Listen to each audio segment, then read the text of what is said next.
चलिए क्षमा चाहूंगा मैं आप सभी से, क्या है बोर्ड बंद हो गया था तो भैया अभी आए तो उन्होंने चालू किया। तो मैंने आपको बता दिया है कि किसी क्या श्रव्य काव्य को सुनकर, पढ़कर और क्या दृश्य काव्य को देखकर साहित्य में जो क्या होती है, सहृदय के हृदय में आनंद की अनुभूति होती है, उसी को रस कहा जाता है। तो अब मैं एक उदाहरण और बता दूं। देखकर आपने रामायण देखा है, महाभारत देखा है, तो इनमें भी क्या है आपको आनंद की अनुभूति हुई थी। तो मैंने ये आपको क्या बताई, रस की परिभाषा बता दी है। अब हम अगले टॉपिक पर अपने जाएंगे और वो अगला टॉपिक हमारा क्या है, रस और भरत मुनि। क्या, रस और भरत मुनि। अब हम यहां पर अपने क्या है एक महत्वपूर्ण टॉपिक पर प्रवेश करेंगे। अभी तक हमने क्या जाना, अभी तक हमने जाना कि आखिर रस संप्रदाय क्या है, 3 नंबर का प्रश्न सीधे सीधे आ सकता है। फिर हमने क्या जाना, रस की अवधारणा जानी, हमने रस का परिचय जाना, फिर हमने रस की एक परिभाषा भी देख ली। अब हम आ गए हैं अपने रस और भरत मुनि पर। दरअसल अब भरत मुनि का नाम क्यों लिखा जाता है, मैं यहाँ 4-5 फैक्ट बताऊंगा, आपको ध्यान रखने हैं, केवल याद रखना है, कुछ नहीं करना, क्योंकि सीधा 1 नंबर का प्रश्न बन सकता है, ठीक है ना। तो बात यह है कि जो ये रस संप्रदाय है, क्या ये रस संप्रदाय है, इस रस संप्रदाय को आचार्य भरत मुनि ने शुरू किया। किसने शुरू किया, आचार्य भरत मुनि ने प्रतिपादित किया। मैंने आपको शुरू में बताया था कि संप्रदाय क्या है, एक मार्ग है, एक रास्ता है जिस पर के चल करके क्या करता है, कभी उत्कृष्ट काव्य की रचना करता है। तो उसी मार्ग में से एक मार्ग रस संप्रदाय है और उसका चयन किसने किया, आचार्य भरत मुनि ने। तो आपसे सीधा प्रश्न बन सकता है कि रस संप्रदाय के प्रवर्तक आचार्य कौन है 1 नंबर का, तो आचार्य भरत मुनि। अब कुछ फैक्ट आपको देखने हैं, फिर इसके बाद मैं समझाऊंगा तो सब कुछ, लेकिन फैक्ट आपको याद करने पड़ेंगे और बड़े जरूरी फैक्ट है। बिल्कुल ये मानकर चलिए कि 1-1 नंबर के 5 प्रश्न बन सकते हैं। पहली चीज, ये भरत मुनि से जुड़े हुए फैक्ट हैं, तो आप देखिएगा कि भरत मुनि ने अपने एक ग्रंथ की रचना की और उसका नाम क्या था, नाट्य शास्त्र। याद रखिएगा, प्रश्न बन सकता है कि भरत मुनि के ग्रंथ का नाम बताइए, तो भरत मुनि के ग्रंथ का नाम क्या है, नाट्य शास्त्र। भरत मुनि ने अपने एक ग्रंथ नाट्य शास्त्र की रचना की और इसमें उन्होंने क्या किया, रस संप्रदाय की स्थापना की, या रस की स्थापना की। किसकी स्थापना की, रस की स्थापना की। कैसे स्थापना की, थोड़ा सा शॉर्ट में बता देता हूं। दरअसल ये नाटक का ग्रंथ है, तो नाटक के 4 तत्व होते हैं। कितने तत्व होते हैं, नाटक के 4 तत्व होते हैं। कौन कौन से तत्व होते हैं, देखिए देख लेते हैं। पहला तत्व होता है क्या, वस्तु। वस्तु मतलब कंटेंट, क्या, कंटेंट। दूसरा क्या होता है, अभिनय। अभिनय यानी किसी भी चीज को प्रदर्शित करना। तीसरा तत्व होता है संगीत या ध्वनि, ठीक है ना, संगीत। और चौथा तत्व होता है रस। तो नाटक के भारतीय परंपरा में 4 तत्व माने गए हैं, वस्तु, अभिनय, संगीत और रस। तो आचार्य भरत मुनि महोदय ने बताया कि वास्तव में जो ये रस है, यही इन 4 तत्वों में सबसे महत्वपूर्ण है और इन्हीं 4 तत्वों से ये 3 चीजें निर्धारित होती हैं। कैसे, वस्तु यानी क्या, नाटक में क्या प्रस्तुत किया जा रहा है, नाटक का विषय क्या है, वो वस्तु कहलाता है। अभिनय यानी क्या, माफी चाहूंगा मैंने अभिनय लिख दिया, ये अभिनय है आपका, क्या है, अभिनय। अभिनय, ठीक है ना।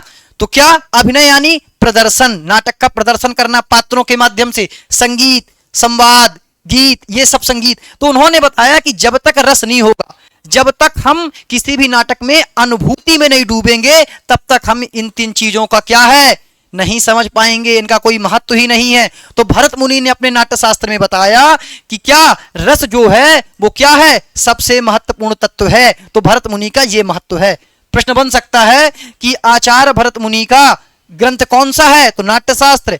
आचार्य भरत मुनि का क्या योगदान है, तो आचार्य भरत मुनि ने नाट्य शास्त्र नामक अपने ग्रंथ में रस की क्या की, स्थापना की, इसलिए इन्हें रस संप्रदाय का प्रवर्तक माना जाता है। ठीक है, अब हम इसके, मैंने कहा था कुछ फैक्ट देख लीजिएगा। तो पहला हो गया नाट्य शास्त्र। अब इस नाट्य शास्त्र से जुड़े फैक्ट हैं। पहली चीज, इस नाट्य शास्त्र को पंचम वेद कहा जाता है। क्या कहा जाता है, पंचम वेद की संज्ञा प्रदान की जाती है। तो अगर प्रश्न सीधे बन सकता है कि ये बताइए पंचम वेद किसे कहा जाता है, तो पंचम वेद किसे कहा जाता है, भरत मुनि के नाट्य शास्त्र को। दूसरी बात, इसमें कितने अध्याय हैं, इसमें 36 अध्याय हैं। सीधा प्रश्न बन सकता है कि भरत मुनि के नाट्यशास्त्र में कितने अध्याय हैं, तो भरत मुनि के नाट्यशास्त्र में कितने कितने अध्याय हैं, 36 अध्याय हैं। तीसरी चीज, इसमें 5000 श्लोक हैं। कितने श्लोक हैं, 5000 श्लोक। अब ये सब कहेंगे सर चीजें क्यों बता रहे हैं, क्योंकि सीधा प्रश्न बन सकता है 1 नंबर का। कई लोग इसको नहीं बताते, फिर छूट जाता है तो आप कहते हैं कि ये छूट गया। अगली चीज हम क्या देखेंगे, मैंने 36 अध्याय बता दिए, 5000 श्लोक बता दिए, पंचम वेद बता दिया। अगली चीज हम इसमें देखेंगे जो इसका महत्वपूर्ण तत्व है वो क्या है कि आचार्य भरत मुनि ने 8 रसों के बारे में बताया है। कितने रसों के बारे में, 8 रसों के बारे में। कई बार प्रश्न पूछा गया, यूजीसी नेट वगैरह में तो पूछ ही गया है कि आचार्य भरत मुनि ने रसों की संख्या कितनी बताई है, तो आचार्य भरत मुनि ने रसों की संख्या 8 बताई है। अगला फैक्ट, आचार्य भरत मुनि ने कुल 29 भाव माने हैं। कितने भाव, अब आप कहेंगे सर ये भाव क्या है, आगे सब क्लियर हो जाएगा। तो आचार्य भरत, सॉरी माफी चाहूंगा, 49, मुझे 29 मैंने बोल दिया। आचार्य भरत मुनि ने भावों की संख्या कितनी मानी है, 49 मानी है। ठीक है ना, तो ये हम चीजें क्या है, इन फैक्टों को कुछ हमें देखना पड़ेगा। अब इसके आगे हम बढ़ेंगे जो कि हमारा एक अत्यंत महत्वपूर्ण टॉपिक होगा, भरत मुनि से ही जुड़ा है। तो अब आएगा आचार्य भरत मुनि का रस सूत्र। क्या आएगा, आचार्य भरत मुनि का रस सूत्र। सीधा प्रश्न बन सकता है 1 नंबर में भी 3 नंबर में भी कि आचार्य भरत मुनि के रस सूत्र के बारे में बताइए। थोड़ा सा यहां चीजें अब टेक्निकल होना शुरू होंगी, लेकिन आपको डरना नहीं है, मैं एक एक शब्द बता दूंगा, आपको गारंटी है मेरी। ठीक है ना, तो आचार्य भरत मुनि का रस सूत्र क्या है, देखिएगा। विभाव सब बताऊंगा मैं, डरना नहीं है बिल्कुल भी। ठीक है ना, क्योंकि कारज धीरे होतु है काहे हो तधीर, समय पाए तरुवर फले केतक सिंचो नीर। समय से चीजें होंगी और बिल्कुल मुश्किल से आप मुझे 1-2 घंटा दीजिए, आपको सब कुछ समझ में आ जाएगा। ठीक है ना, तो उन्होंने कहा कि विभावानुभाव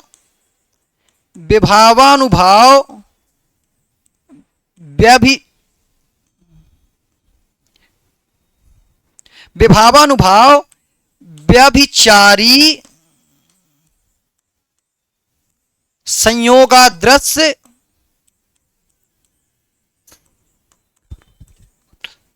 निष्पत्ति। क्या, विभावानुभाव व्यभिचारी संयोगद्रस्त निष्पत्ति, यानी विभाव अनुभाव और व्यभिचारी भाव के संयोग से, संस्कृत में क्या है, संधि में जुड़ा हुआ है, संयोगाद्रस्य।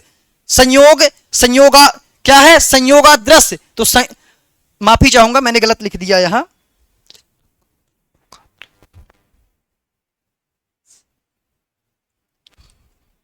संयोगाद्रस्य ऐसे लिखना है। ठीक है ना, क्या होता है जल्दी जल्दी में, क्या होता है दिमाग तो चलता रहता है, हाथ नहीं चल पाता है। ठीक है ना, तो ये चीजें हो जाती हैं, इसके लिए माफी चाहूंगा। तो क्या मैंने बोला, संयोगाद्रस्य, संयोग से, यानी विभाव अनुभाव और व्यभिचारी भाव के संयोग से रस की निष्पत्ति होती है। अब ये विभाव क्या है, अनुभाव क्या है, व्यभिचारी भाव क्या है, ये संयोग क्या है, सब आपको आगे समझाऊंगा मैं। ठीक है ना, अभी केवल आप रस सूत्र देख लीजिए। रस सूत्र क्या है, विभावानुभाव व्यभिचारी संयोगात रस निष्पत्ति। ठीक है, अब ये सीधा 1 नंबर 3 नंबर का प्रश्न हो गया कि आचार्य भरत मुनि का रस सूत्र क्या है। ठीक है ना, अब इस रस सूत्र की कुछ लोगों ने व्याख्याएं की, व्याख्या तो मैं भी कर रहा हूं, लेकिन मुझसे ही पहले कई विद्वान हुए, मैं तो कोई विद्वान भी नहीं हूं। ठीक है ना, बहुत बड़े विद्वान हुए, काव्य शास्त्री हुए, तो उन्होंने जो व्याख्या की, मैं नाम बस बता देता हूं, मुझे नहीं लगता कितनी गहराई में जाएगा एमपीपीएससी, लेकिन फिर भी आपको नाम पता होना चाहिए कि अगर आ जाए तो आपसे प्रश्न छूटे नहीं। तो 4 व्याख्याकार माने जाते हैं। कितने व्याख्याकार माने जाते हैं,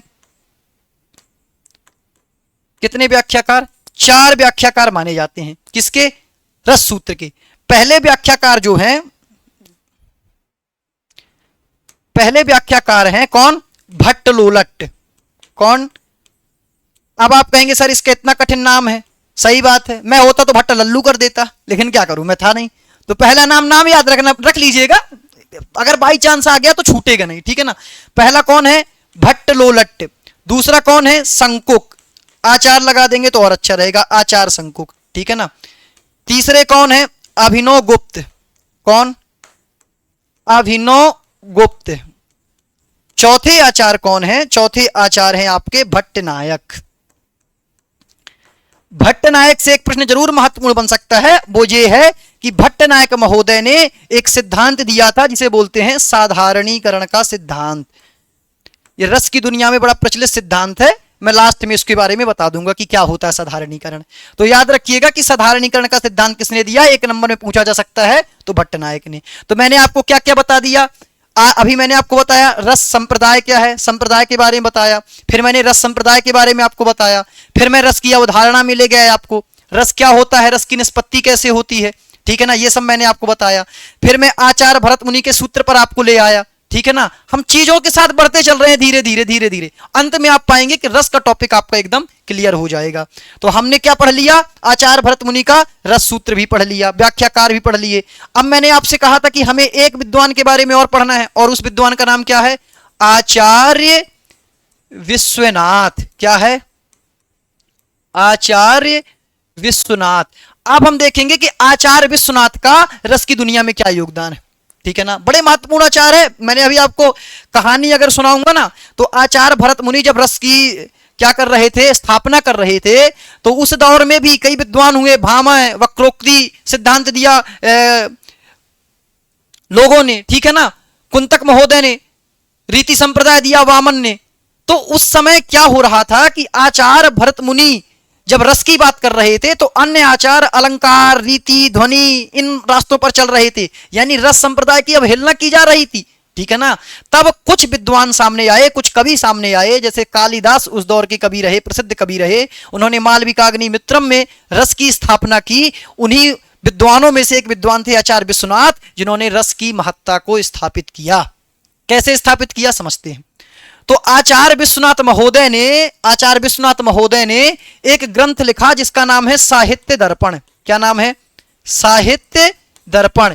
याद रखिएगा दोस्तों, बहुत जरूरी। मैं जितने फैक्ट बता रहा ना, सीधा एक नंबर में पूछा जा सकता है। अब परिभाषाएं तो 3 नंबर में आती ही हैं, कई बार यह भी पूछा जा सकता है कि आचार्य विश्वनाथ महोदय के ग्रंथ का नाम बताइए और इनका रस के क्षेत्र में क्या महत्व है, यह रस के लिए क्या महत्व है।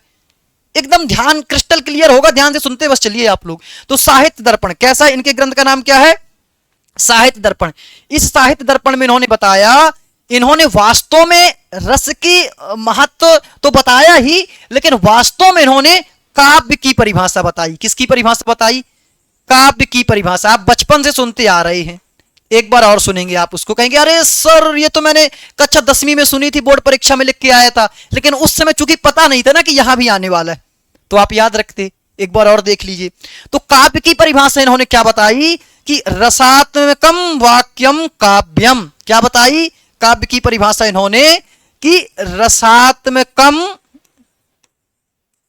ये ता लिखा है ध्यान दीजिएगा, रसात्मकम वाक्यम, ये तीनों एक ही वाक्य है, क्योंकि जगह ऐसी है तो मैं नीचे लिखता जा रहा हूं।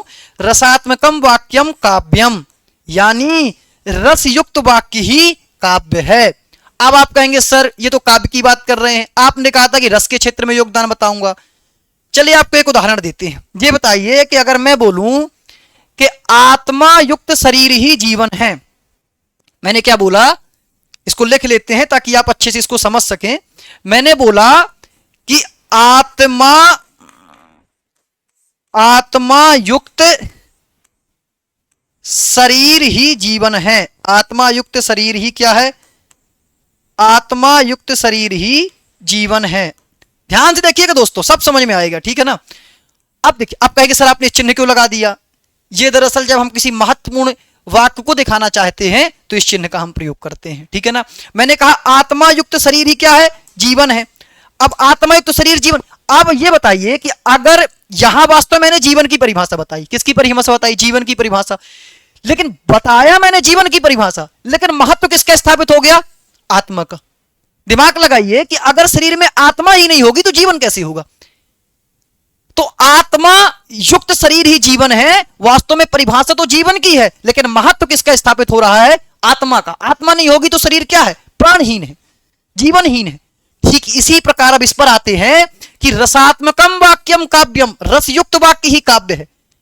यानी अगर कोई वाक्य रस युक्त नहीं है, रस से परिपूर्ण नहीं है, तो वो काव्य नहीं माना जाएगा।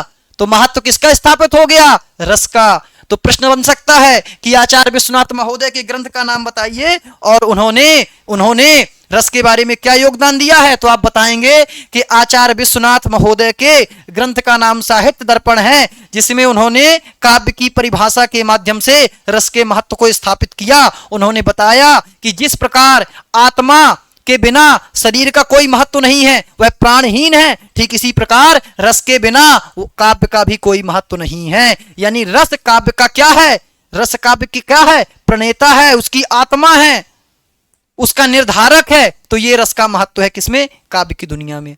तो हमने क्या क्या जान लिया, हमने जान लिया आचार्य विश्वनाथ महोदय के ग्रंथ का नाम, काव्य की परिभाषा भी लगे हाथ जान ली, और इसी के माध्यम से हमने रस का महत्व जान लिया। अब इन महोदय ने, मैंने शुरू में बताया था आपसे कि इन्होंने कुछ रस की विशेषताओं की बात की है, तो आइए उन विशेषताओं को देख लेते हैं। किसको, रस की विशेषताएं। क्या,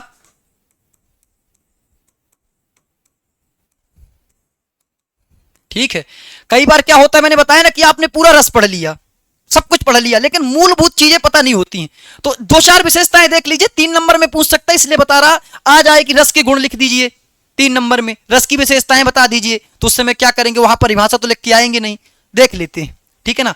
पहली चीज परिभाषा से उठा लीजिए कि रस क्या है, रस सुख दुख से परे। अब आप यही एक बहुत अच्छा कंसेप्ट समझेंगे, बहुत अच्छा कंसेप्ट समझेंगे, देख लीजिएगा। क्योंकि रस में तो एक आगे मैं पढ़ाऊंगा करुण रस भी होता है, और करुण रस में चूंकि सुख की निष्पत्ति होती, दुख उत्पन्न होता है शरीर में। तो अब आप कहेंगे सर रस की परिभाषा में तो आनंद जुड़ा है, कि सहृदय के हृदय में जब आनंद की अनुभूति होती है, लेकिन करुण में तो हमको दुख हो रहा है, सुख तो मिल ही नहीं रहा, शोक उत्पन्न हो रहा है। आप समझेंगे कि हम उसे रस क्यों कहते हैं, यहां से समझेंगे, ठीक है ना। तो रस सुख दुख से परे आनंद की वस्तु है। परे किसकी वस्तु है, आनंद की वस्तु है। रस सुख दुख से परे आनंद की वस्तु है। अब समझिएगा, देखिए मैंने क्या कहा, मैंने नहीं कहा, ये महोदय ने बताया, विश्वनाथ महोदय जी ने, तो मैं उसकी व्याख्या कर रहा हूं, ठीक है ना। तो उन्होंने बताया कि रस सुख दुख से परे आनंद की वस्तु है। दर्शन की दुनिया में क्या होता है, दर्शन की दुनिया में सुख आनंद का पर्यायवाची नहीं होता। आमतौर पर लोग मानते हैं कि सुख आनंद का पर्यायवाची है, लेकिन नहीं, सुख अलग चीज है, आनंद अलग चीज है। छोटा सा उदाहरण देता हूं। एक नायक है, ठीक है ना, मतलब नायक इसलिए उदाहरण दे रहा था कि आपकी उम्र के उदाहरण दूंगा तो जल्दी समझ में आएगा। 25-30 साल का नायक बैठा हुआ है बाग में, ठीक है ना। एक सुंदर नायिका वहां से गुजरती, नायक ने देखा, हा, बड़ा मजा आ गया, ऐसा लगा कि बस इससे सुंदर तो किसी को देखा ही नहीं था मैंने। सुख मिला उसको, सुख की अनुभूति हुई, ठीक है ना। 1 घंटा देखता रहता है नायक, पलके भी बीच बीच में झपकाता है, ऐसा नहीं कि पलके नहीं झपकाता। आप ये मत सोचिएगा कि सर ऐसा कहने चाहते कि पलके भी नहीं झपकाता है, पलके झपकाएगी तो देख कैसे पाएगा, ठीक है ना। लेकिन टकटकी लगाए देख रहा है। नायिका अपना काम करके क्या करती है, कुछ देर के बाद बाग से चली जाती है, गार्डन से चली जाती है। अब नायक दुखी हो जाता है कि अरे, अब नायक दुखी हो जाता है कि नायिका तो चली गई, अब क्या होगा। तो आगे उसको सुख हुआ, बाद में दुख हुआ, तो हम कहेंगे वो आनंद की स्थिति में नहीं, ठीक है ना। ये अंतर होता है सुख और दुख में। अब आनंद पर मैं आ जाता हूं। अब एक तपस्वी है, योगी है, बिल्कुल समाधि लगाए बैठा हुआ है, ठीक है ना। अब जब वो समाधि लगाए हुए है, तो चाहे वर्षा हो जाए, गर्मी हो जाए, ठीक है ना, कुछ भी मौसम पर प्रभाव पड़ता रहे, कोई आता रहे कोई जाता रहे, फर्क ही नहीं पड़ता है ना। एक कवि ने लिखा है कि साहब हमारे समय का मुहावरा है, फर्क नहीं पड़ता है। जहां लिखी है सड़क वहां लिख दो प्यार, फर्क नहीं पड़ता है। जहां लिखा है प्यार वहां लिख दो सड़क, फर्क नहीं पड़ता है। साहब हमारे समय का मुहावरा है, फर्क नहीं पड़ता है। तो ये मैं इसलिए आपको सुनाया था कि मैं आपको बता पाऊं, जब आपको सुख दुख से फर्क नहीं पड़े, सुख में भी आप क्या हो, बहुत ज्यादा इतने आह्लादित ना हो जाएं कि अरे बाप रे, बस इससे अच्छी स्थिति तो कोई थी ही नहीं, ठीक है ना। और दुख में आप क्या, दुख में आप इतने दुखी ना हो जाएं कि बस अब तो बस जीवन ही खत्म हो गया है, ठीक है ना। बड़ी शानदार बात कहते हैं हरिवंश राय बच्चन साहब कि कुछ सपनों के मर जाने से जीवन नहीं मरा करता। समझ में आ रही बात। तो बात यह हुई कि जब आप सुख दुख से परे हो जाएं, तो वो स्थिति किसकी होती है, वो स्थिति आनंद की होती है। तो यह महत्व है आनंद का। तो यही कारण है कि जो करुण रस है, करुण रस में वास्तव में हम उसे रस की श्रेणी में क्यों रखते हैं? क्योंकि वो हमें वास्तव में दुख नहीं देता है। क्या करता है? वास्तव में हमारे भीतर एक आनंद नाम के तत्व की सृष्टि करता है, इसलिए करुण भी क्या है? रस है। उम्मीद करता हूं आप लोग समझ गए होंगे। दूसरी चीज, रस सुख दुख से परे की वस्तु है। दूसरी चीज, रस क्या है? रस रस अखंड है। क्या है? रस अखंड है। अब रस अखंड कैसे है? ये दरअसल मैं आगे जब आपको समझाऊंगा तो चीजें क्लियर होंगी। रस के 4 अंग माने जाते हैं, विभाव, अनुभाव, संचारी भाव और स्थायी भाव। तो अखंड की स्थिति में क्या होगा कि विभाव, अनुभाव, संचारी भाव, स्थायी भाव अलग अलग महसूस नहीं होंगे, बल्कि रस दशा में आपको एक साथ प्रतीत होंगे। अब ये चीज आगे समझाऊंगा तो ज्यादा अच्छे समझ में आएगी। इसके लिए थोड़ा सा धैर्य रखिएगा, आप लोग गुण ध्यान रखिएगा कि रस क्या है? सुख दुख से परे आनंद की वस्तु है। और रस क्या है? अखंड है। तीसरा, रस क्या है? रस क्या है? रस लोकोत्तर चमत्कार। ये कठिन लग रहा हो तो मैं दूसरी विशेषता बता ही देता हूं। जरूरी नहीं कि आप रस की बहुत सारी विशेषताएं होती हैं, लेकिन आप सरल सरल विशेषताओं को याद रखिए तो ज्यादा ठीक रहेगा, ठीक है ना? क्योंकि आपको पीएचडी नहीं करनी है। बता दीजिए कि रस क्या है? रस ब्रह्मानंद सहोदर है। ये चीज आपके समझ में आएगी। रस ब्रह्मा, ऐसा नहीं कि वो भी समझ में नहीं आता, वो भी समझ में आ ही जाता, लेकिन हम जब हमारे पास चीजें सरल है, सरल रास्ता है, तो क्यों कंटका किरण मार्ग पर जाएं, ठीक है ना? तो रस क्या है? रस ब्रह्मानंद सहोदर है। क्या है? रस ब्रह्मानंद सहोदर। अब ये ब्रह्मानंद क्या होता है? सहोदर क्या होता है? सहोदर का मतलब होता है सगा भाई। क्या? सहोदर का मतलब होता है सगा भाई। ब्रह्मानंद का मतलब है कि ब्रह्म के समान मतलब ब्रह्मानंद, ब्रह्म का आनंद। सहोदर का मतलब समान, तो ब्रह्म के आनंद के समान। अब कैसे? उदाहरण से समझते हैं। देखिए, मैंने अभी एक योगी का उदाहरण दिया था। जो योगी होता है ना, तपस्वी होता है, जब वो तपस्या में लीन बैठता है ना, तो उसको संसार से फर्क नहीं पड़ता क्या हो रहा क्या नहीं हो रहा, वो परमानंद की स्थिति में चला जाता है। कहते हैं ना कि जब आपकी कुंडलिनी 7 चक्रों को भेद कर जहां पहुंचती है ना, यहां सहस्रार चक्र में, तब आप क्या है? बिल्कुल संसार से परे हो जाते हैं, एकदम परमानंद में चले जाते हैं। एक कामायनी रचना है जयशंकर प्रसाद की, तो उसमें वो लिखते हैं कि समरस थे जड़िया चेतन सुंदर साकार बना था, चेतनता एक विलसती आनंद अखंड घना था। आनंद, और ये आनंद कैसा होता है? परमानंद का आनंद होता है, ठीक है ना?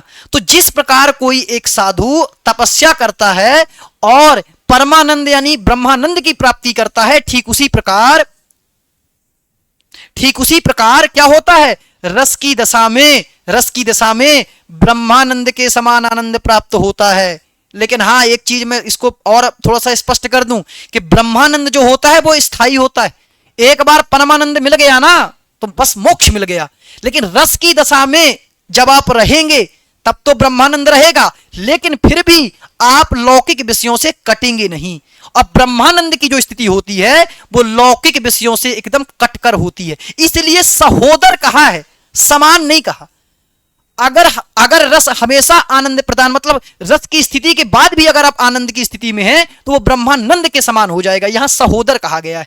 तो कहने का तात्पर्य हुआ कि जो रस है वो ब्रह्म के समान आनंद प्रदान करने वाला है, ठीक है ना? ब्रह्मानंद सहोदर है, ब्रह्मानंद के समान आनंद मिलता है। हम ये नहीं कहेंगे कि ब्रह्मानंद ही हो जाता है वो व्यक्ति, ठीक है ना? तो ये हमने 3 विशेषताएं देख ली। 3 विशेषताएं पर्याप्त है, लेकिन इमरजेंसी के लिए 1-2 और बता देता हूं, ताकि अगर एक याद ना आए तो चौथी याद आ जाए, ठीक है ना? चौथी ये है कि जब हृदय में रज और तम गुण का नाश होता है। क्या? जब हृदय में रज और तम गुण का नाश होता है, जब हृदय में रज और तम गुण का नाश होता है और सतगुण का क्या होता है? सतगुण का उद्रेक होता है। उद्रेक का मतलब उत्पन्न होना, ठीक है ना? क्या होता है? उद्रेक होता है, तभी रस की निष्पत्ति होती है। क्या होता है? तभी रस उत्पन्न होता है। आइए इसको थोड़ा सा समझ लेते हैं, ये क्या बात हुई। ये 4 मैंने आपकी विशेषताएं बता दी, पर्याप्त है। लेकिन चूंकि अगर 3 नंबर में सीधे आ गया कि रस की विशेषताएं बताइए, रस के गुण लिखिए, तो आप लिख पाएंगे, ठीक है ना? तो मैंने बताया जब रज और तम गुण, देखिए प्रकृति में 3 गुण माने जाते हैं। कितने गुण माने जाते हैं प्रकृति में? प्रकृति के 3 गुण माने जाते हैं। ठीक है, कौन कौन से गुण? एक होता है रज, एक होता है तम, और एक होता है सत। देखिए, जो रज गुण होता है वो किसका, मतलब जैसे आपने राजाओं को देखा होगा, राजसी प्रवृत्ति एकदम ठॉट भाट, है ना, ईर्षा, कामना, इच्छाएं, मैं ये वाला राज्य विजय करना चाहता हूं, मैं इस रानी को हड़पना चाहता हूं, रज गुण से युक्त आदमी। तम गुण, क्रोधी, लोभी, लालची, आलस्य से भरा हुआ है, तो वो क्या है, तम गुण से युक्त है। लेकिन जिस व्यक्ति के अंदर सतगुण होगा, वो सतगुण कैसा होगा, संतुलनशील व्यक्ति होगा। कैसा व्यक्ति होगा, संतुलनशील व्यक्ति होगा। उसके अंदर क्या होगी, इच्छाएं संतुलित होंगी। वो व्यक्ति क्या होगा, वो व्यक्ति ज्ञानी होगा। वो व्यक्ति क्या होगा, वो व्यक्ति आत्म प्रकाश से युक्त होगा। वो व्यक्ति क्या होगा, वो व्यक्ति करुणाशील होगा। वो व्यक्ति क्या होगा, वो व्यक्ति अनुभूति वाला होगा। कैसा होगा, अनुभूति वाला होगा। और मैंने आपको बताया कि रस के लिए जरूरी क्या है, अनुभूति। तो इसीलिए जब हृदय में रज और तम गुण, कैसे गुण, ईर्षा, लोभ, द्वेष, मोह, माया, जब ये वाले गुण नष्ट होंगे और आप संतुलन की स्थिति में जाएंगे, अनुभूति की स्थिति में जाएंगे, यानी सतगुण की स्थिति में जाएंगे, तब रस की उत्पत्ति होगी। तो चौथी विशेषता हमने समझी कि जब हृदय में रज और तम गुण का क्या होता है, नाश होता है, और सतगुण का उद्रेक होता है, तब रस की निष्पत्ति होती है, रस उत्पन्न होता है। ठीक है, तो ये हमने रस की विशेषताएं भी देख ली। तो हमने क्या क्या पढ़ लिया, हमने पढ़ लिया रस संप्रदाय क्या है, रस की अवधारणा क्या है, रस की परिभाषा देख ली। हमने आचार्य भरत मुनि को रस से जोड़कर देख लिया, कुछ महत्वपूर्ण तथ्य एकत्रित कर लिए। हमने आचार्य विश्वनाथ के बारे में देख लिया, ठीक है ना। रस का क्या महत्व है वो भी देख लिया, कि जिस प्रकार शरीर में आत्मा का महत्व है, उसी प्रकार काव्य में रस का महत्व है, ठीक है ना। हमने अभी क्या देखा, रस की विशेषताएं भी देख ली। अब हमारा एक बहुत महत्वपूर्ण टॉपिक शुरू होगा, और वो क्या है, वो क्या है, रस के अंग। आइए रस के अंग के बारे में देखते हैं।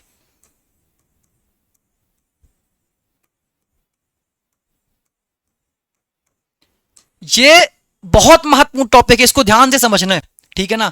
क्योंकि अगर अंग समझ में आ गए, आपने मेरी नाक समझ ली, मतलब नाक को देख लिया, कान को देख लिया, आंखों को देख लिया, सिर के बाल देख लिया कि सर के यहाँ के बाल तो झड़ रहे हैं, ठीक है ना, तो आप समझ जाएंगे कि फलाना फलाना सर जा रहा है, बी के मिश्रा सर जा रहे हैं।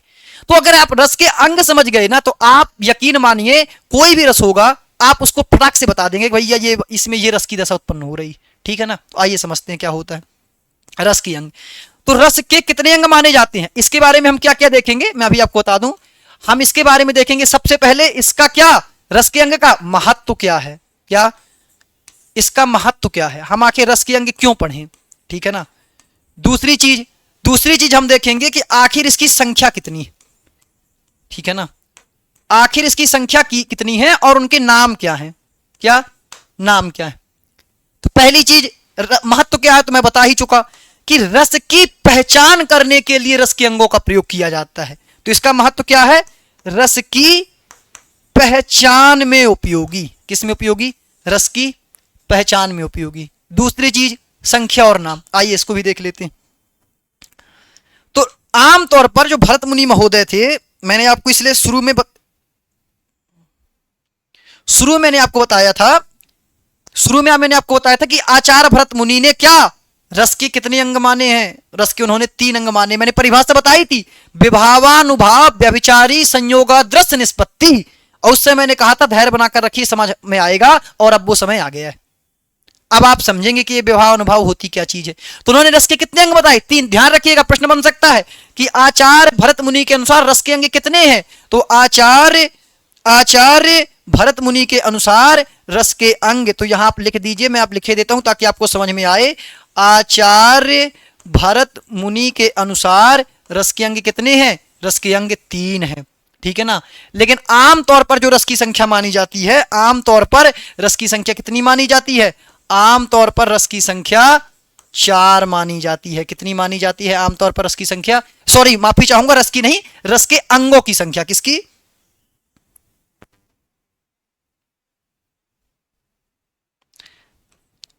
किसकी संख्या, रस के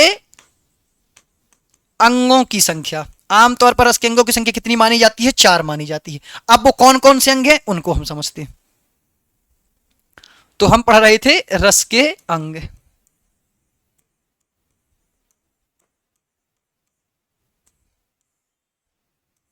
ठीक है, आइए देखते हैं कौन कौन से अंग हैं।